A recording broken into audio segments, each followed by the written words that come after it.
Hey everybody, this is a single video announcement that's going to cover Lesson 2 and Lesson 3 for GRD110 Typography 1.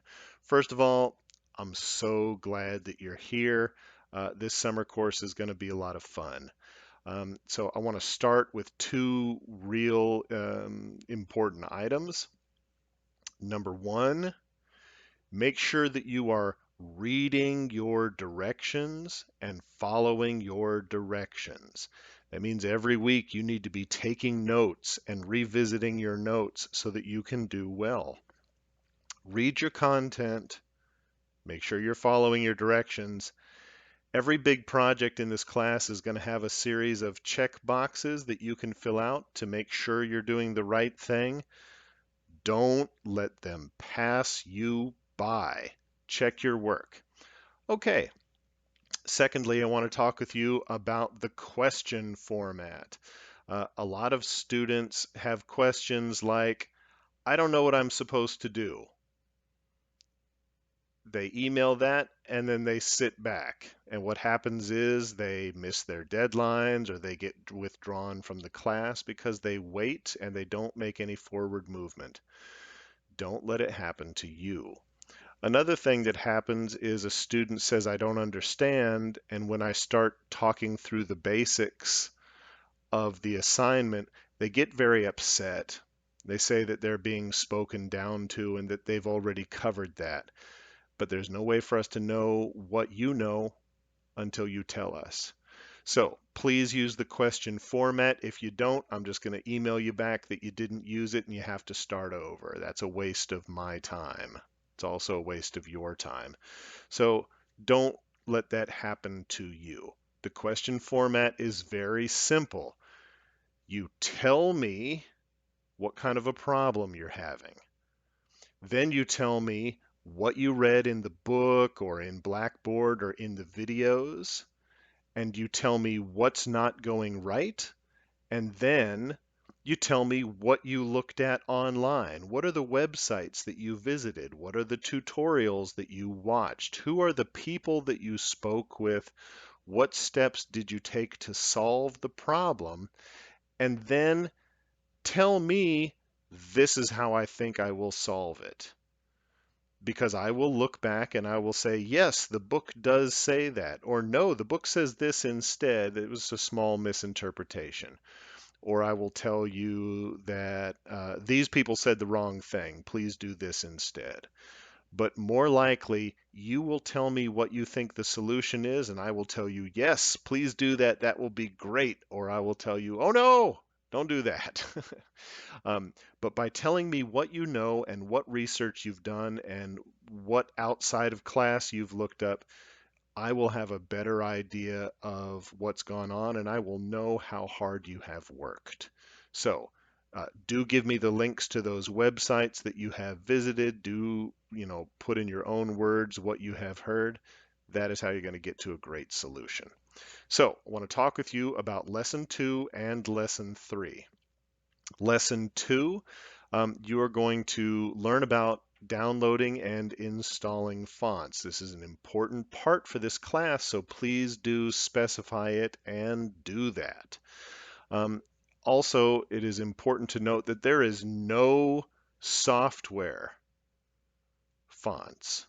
There are no fonts that come with InDesign. There are no fonts that come with Photoshop. Those are all on your computer. And if you don't know where they came from, don't use them.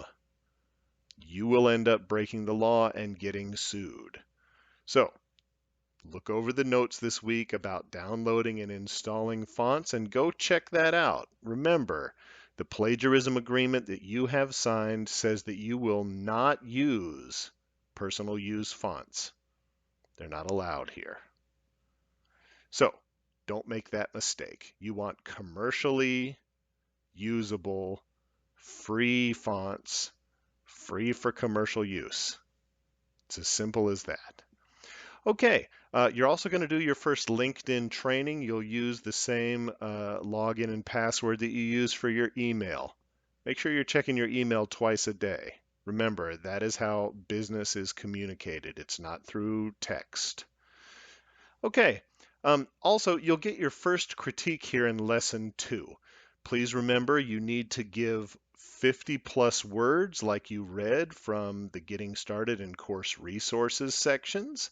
And you need to make sure that you are saying both good things and bad things. So when something is going right, you need to say, this is what's going right and here's why. This is what's going wrong and here's why. And this is how you fix it. In almost every case, people will be putting forth their best efforts. And even if it is something as simple as, this is an interesting start, like I'm piqued to see where you're going to go here. That's okay, but when you are critiquing someone's student work, you need to tell them why what they did was right for the audience. It's not your opinion. Opinions are not what we need here. We don't want personal, we want objective. So here's what's right, and here's why it's right for the audience. Here's what's wrong, and here's why it's wrong for the audience. Or this is what makes it hard to read, or this makes it illegible. And then finally, how are you going to fix it? If you say to somebody, hey, this is great, I like it, or your work is good, period, those are terrible critiques. They don't tell us why. On the other side of that spectrum, if you say, hey, this piece makes me want to punch someone in the face. Why does it make you want to do that? Okay, that makes it a bad critique. So just make sure that you say things like, I don't like this font. It doesn't speak to a young person audience. It speaks to an older audience, and you are selling to children 5 and under. You should use a font that looks more like a balloon. Give them some answers that they can work with. All right, as you move over into lesson 3, you're going to get started with your book and your software. Everyone in this class should have been given access to the software, so if you have not received that email, you need to let me know. Sorry about that, you got an itchy nose. You have that software, so you need to let me know. I have already confirmed that everyone has access to that. So please download that software and get started as soon as possible. This class uses a physical book.